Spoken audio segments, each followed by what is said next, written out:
성도 여러분, 초대교회 시대에, 그러니까 1세기 로마 시대 때 한 2000년 전이죠. 그때 기독교인들은 인육을 먹는다는 오해를 받았었습니다. 그런 얘기 들어보셨습니까?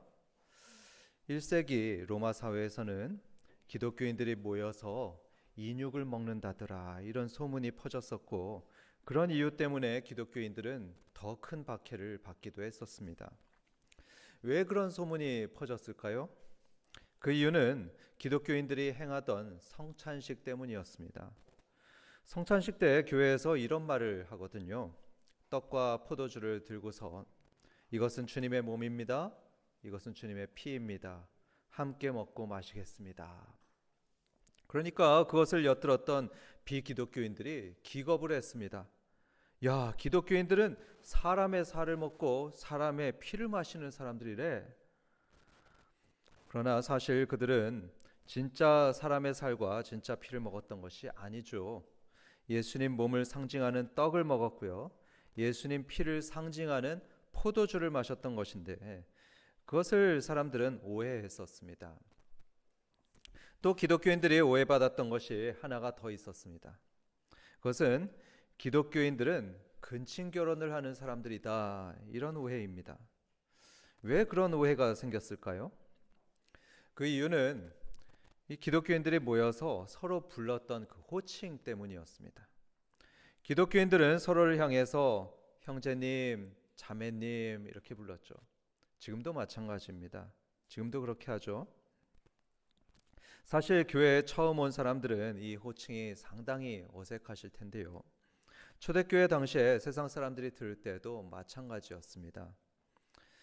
그런데 그것보다 더 이상하게 보였던 게 있습니다. 그것은 서로 형제여 자매여 이렇게 했던 사람들끼리 결혼을 한다는 것입니다. 그러면 사람들은 이들이 친형제 자매들하고 결혼하는 줄 알고 기독교인들은 근친 결혼을 한다, 이렇게 오해들을 했었습니다. 하지만 이러한 오해와 악한 소문에도 불구하고 교회는 지금까지 2000년간을 존재하면서 성찬식을 계속해 왔습니다. 그리고 여전히 교회에서 서로 형제여 자매여 호칭하면서 서로 사랑해 왔죠. 한때는 로마 전역에 역병이 돈 적이 있었습니다. 역병이 로마 전역에 퍼져서 많은 사람이 죽을 때가 있었죠. 그때에 친형제 자매끼리도 친부모조차도 자기 가족을 버리고 도망하곤 했었습니다. 그런데 그때에 교회의 형제 자매들은 어땠냐 하면요, 이 환자들 곁을 지키면서 돌봐주었습니다. 자기 가족도 그렇고요, 자기 성도들까지도 이 곁을 지키면서 돌봐줬습니다. 목숨을 걸고 말이죠. 그게 바로 교회입니다. 부족하지만 지금 우리 교회도 그렇게 하려고 노력하고 있죠. 성찬식을 행하고 있고요. 서로 형제님, 자매님 부르면서 서로 아프고 어려울 때 사랑으로 서로를 돌봐주고 있습니다. 그렇다면 교회는 왜 그렇게 할까요? 성찬식은 왜 하고 있으며 우리는 왜 서로 형제가 되고 자매가 될까요? 이제부터 설명드릴 때 깨달음과 주님의 은혜가 있기를 소원합니다. 이 성찬식을 설명하기 위해서는 먼저 세례에 대해서 알아야 됩니다. 기독교인들이 행하는 중요한 의식으로 두 가지가 있는데요. 그것은 바로 성찬식과 세례식입니다. 세례식은 아까 우리가 봤듯이 성부와 성자와 성령의 이름으로 물을 붓는 예식입니다. 그렇게 하는 이유는 예수님의 명령 때문입니다. 예수님께서는 마태복음 28장 19절에서 이렇게 명령을 하셨습니다. 너희는 모든 민족을 제자로 삼아 아버지와 아들과 성령의 이름으로 세례를 베풀라 하셨습니다. 그러니까 우리는 물을 부어서 세례를 줍니다. 그렇다면 왜 세례식에서는 머리에다가 물을 부을까요? 이것은 죄 씻음과 관련이 있습니다. 예를 들어서 여러분, 더러운 때를 씻을 때 여러분 뭘로 씻죠? 바로 물로 씻는 것이죠. 마찬가지로 예수님께서 십자가에서 흘리신 피로, 그 피로 예수님을 믿는 사람의 더러운 죄들이, 모든 죄들이 다 씻겨집니다. 속의 모든 죄를 예수님의 피가 다 씻습니다.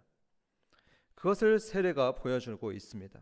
세례받는 사람은 그 죄가 다 씻겨져서 그 영이 깨끗하다는 것을 세례가 보여주는 것이죠. 저는 그래서 가급적이면 물을 많이 부으려고 합니다. 아까도 물이 뚝뚝 떨어졌을 거예요. 세례 받으면서 아이고 물 다 졌네 이렇게 생각했을 겁니다. 그렇게 많이 부어서 세례자의 머리부터 발끝까지 물이 쭉 흐르게 합니다.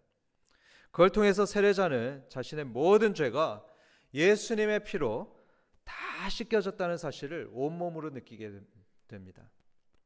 즉 세례받는 사람들은 어떤 사람들이냐면 그의 모든 죄를 용서받은 사람들입니다. 그런데 세례에는 또 다른 중요한 의미가 있습니다. 그것은 세례자와 예수님이 하나가 되었다는 것을 증명하는 것입니다. 비유하자면 이렇습니다. 결혼식 때 어떻게 하죠? 주례자는 이렇게 선언을 합니다. 이제부터 신랑과 신부는 하나가 되었습니다. 선언을 하죠. 세례식도 마찬가지입니다. 세례식은 세례자와 예수님이 하나가 되었다고, 연합했다고 선언하는 것입니다. 갈라디아서 3장 27절을 함께 보겠습니다. 누구든지 그리스도와 합하기 위하여 세례를 받은 자는 그리스도로 옷 입었느니라. 이것을 쉽게 말씀드리겠습니다. 지금 방금 6분이 세례를 받았습니다. 그렇죠? 이 세례는 6분이 예수 그리스도와 영적으로 연합해서 하나가 되었다는 것을 증명하는 것입니다. 마치 결혼하듯이 이 6분들은 예수님과 한 몸이 되셨습니다. 그래서 여러분, 아직 세례받지 못하신 분들은 세례를 받으시기를 정말로 권해드립니다. 예수님 믿고 세례 받으셔서 예수님과 하나가 되는 큰 은혜를 누리시길 주님의 이름으로 축원합니다. 이제 성찬식에 대해서 말씀드리겠습니다. 성찬식은 이 설교 후에 시행하게 될 텐데요. 성찬식 역시 예수님께서 직접 만드셨습니다. 예수님께서 십자가에서 돌아가시기 전날 밤 제자들에게 떡과 포도주를 나눠주시면서 이런 말씀을 하셨습니다. 이 떡을 받아서 먹으라. 이것은 나의 몸이다. 이 잔을 마셔라. 이것은 죄 사함을 얻게 하려고 많은 사람을 위하여 흘리는 나의 피다. 이렇게 마태복음 26장 26절 27절에 말씀합니다. 그리고 그 예고대로 말씀하신 대로 예수님께서는 다음 날 모든 사람의 죄를 위해 자신의 피를 다 흘리고 온몸이 다 찢기셨습니다. 그 덕분에 예수님을 믿는 사람들은 모든 죄가 용서받게 되었습니다. 예수님은 이 구원의 사건을 우리가 기억하고 기념하라고 말씀하셨습니다.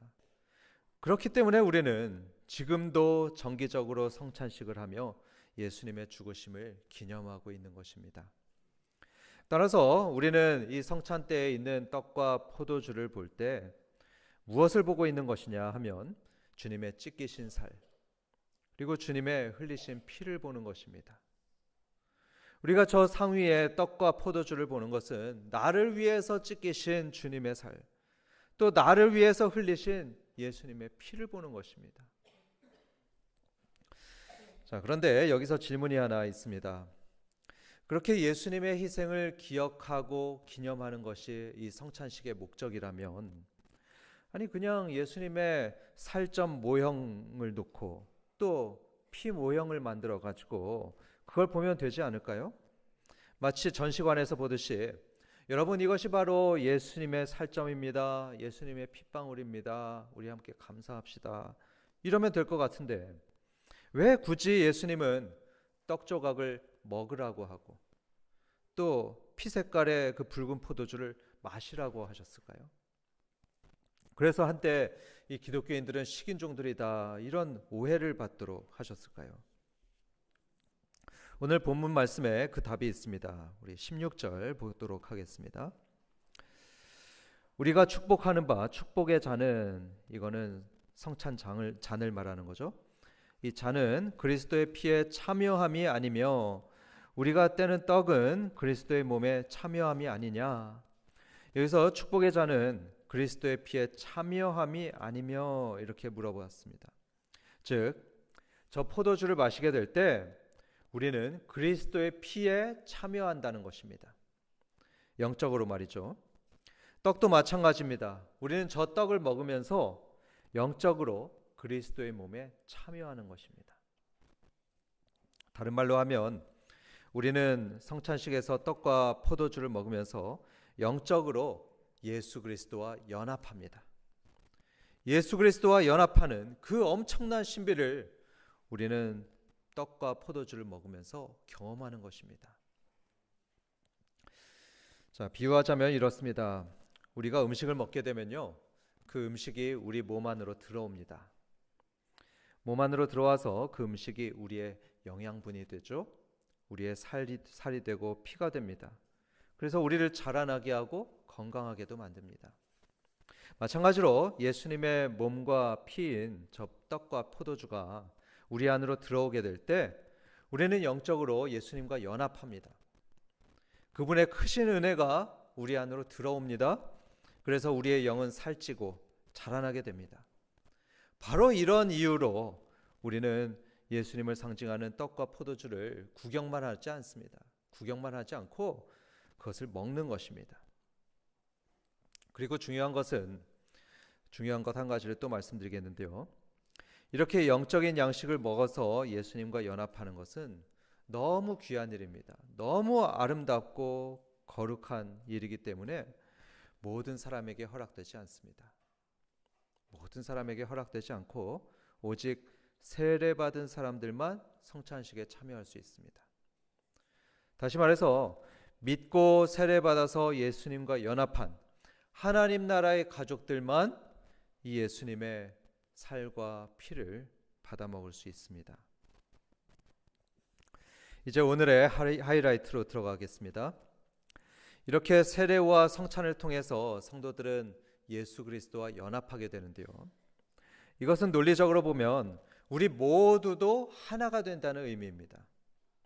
세례와 성찬으로 우리는 모두가 하나가 됩니다. 쉽게 말씀드리겠습니다.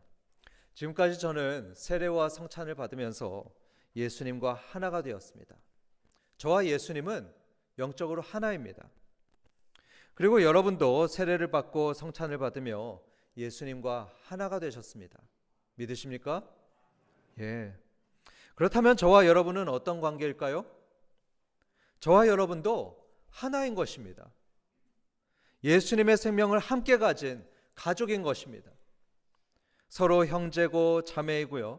영적으로 한 몸입니다. 영어로 one body라고 되어 있죠. 본문 17절이 그것을 말씀하고 있습니다. 우리 함께 읽어보도록 하겠습니다. 떡이 하나요 많은 우리가 한 몸이니 이는 우리가 다 한 떡에 참여함이라. 맞습니다. 이따가 우리 성찬식을 하게 될 때에 저는 일부러 큰 빵을 준비하게 했습니다. 큰 빵을 보여드릴 겁니다. 하나의 큰 빵을 보여드리고 그것을 찢어서 나누게 될 텐데요. 왜 그렇게 하느냐 하면 우선은 예수님께서 그렇게 하셨습니다. 그리고 우리는 한 분 그리스도를 함께 먹고 있다는 것을 제가 보여드리는 것입니다. 하나의 영의 양식을 먹는 우리는 영적으로 한 몸입니다. 여기까지 우리는 세례와 성찬을 통해 우리가 한 몸이 되었다는 것을 들었습니다. 이제 이러한 사실이 우리에게 어떤 의미를 가지는지 말씀드리겠습니다. 우선 우리의 몸을 한번 생각해 보도록 하죠. 여러분, 우리가 어디 길을 가다가 발이 부딪힌다고 해보죠. 발이 부딪혀서 아프면 어떻게 합니까? 아야 하면서 즉시 우리 손이 발로 가게 될 겁니다. 발로 가서 발을 비벼주고 문질러 줄 거죠. 왜 그럴까요? 그것은 손과 발 모두가 한 몸이기 때문입니다. 함께 고통을 느끼기 때문이죠. 방금 우리는 한 떡에 참여하는 우리 모두도 하나의 몸이라고 말씀드렸습니다. 영적으로 우리는 하나의 몸을 이루고 있습니다. 그렇게 우리가 한 몸이라면 우리 중에 하나의 형제, 한 자매가 고통받을 때 우리는 어떻게 해야 됩니까? 나 몰라라 하는 것이 아니고요. 함께 아파하며 도와줘야 합니다. 한 형제가 아프면 같이 아파하고 한 자매가 기쁘면 함께 기뻐하는 것입니다. 초대교회가 바로 그랬습니다. 사도행전 2장 44절과 45절을 보면 이런 기록이 있습니다. 믿는 사람이 다 함께 있어 모든 물건을 서로 통용하고 또 재산과 소유를 팔아 각 사람의 필요를 따라 나누어 주며. 그러니까 초대교회 사람들은요, 입으로만 형제여 자매여 이렇게 말하지 않았습니다. 실제로 나누었습니다. 서로 나누며 같이 먹었습니다. 왜죠? 진짜 가족이었기 때문입니다. 오늘 우리 모두 주님이 주신 이 진리를 마음 깊이 새겨 놓으시면 좋겠습니다. 우리는 한 몸입니다. 세례와 성찬에 참여하는 우리는 한 몸입니다. 여러분이 만일 한박교회 세례교인이라면 한 명도 예외 없이 이 하나의 몸에 속해 있습니다. 따라서 한 명도 소외돼서는 안 되고요. 한 명도 혼자 아파해서도 안 됩니다. 단 한 명도 무관심 속에 버려져서는 안 됩니다. 반드시 기억하시고 지금도 우리 교회는 나누고 사랑하는 데 힘쓰고 있는데요. 더 해야 됩니다. 더욱더 한 명 한 명을 챙기고 사랑하는 우리 한박교회가 되기를 주님의 이름으로 축원합니다. 그리고 교회에 처음 오신 분들 혹시 이 자리에 계시다면요. 바로 오늘이 저희 가족이 되는 첫날이 되시기를 권해드립니다. 여러분들도 예수님을 믿고 세례를 받으시면 저희 가족이 될 수 있습니다. 서로 사랑하며 사는 하나님 나라 가족이 되셔서 이 하나님 나라의 식사인 성찬식에도 참여하실 수 있습니다. 그러니까 여러분 오늘 결심하고 믿으셔서 하나님 나라의 가족이 되시길 주님의 이름으로 축원합니다. 여러분 한번 옆에 있는 사람들 바라보도록 하겠습니다. 옆에 있는 사람 쳐다보세요. 한번 보시라니까 계속 안 보세요. 옆에 사람 보십시오. 지금 여러분의 옆에 계신 분은요, 예수님의 피가 흐르고 있는 여러분의 가족입니다. 한 몸을 이루고 있는 한 지체입니다. 마음에 새기시고 서로 사랑하며 사시길 주님의 이름으로 축원합니다.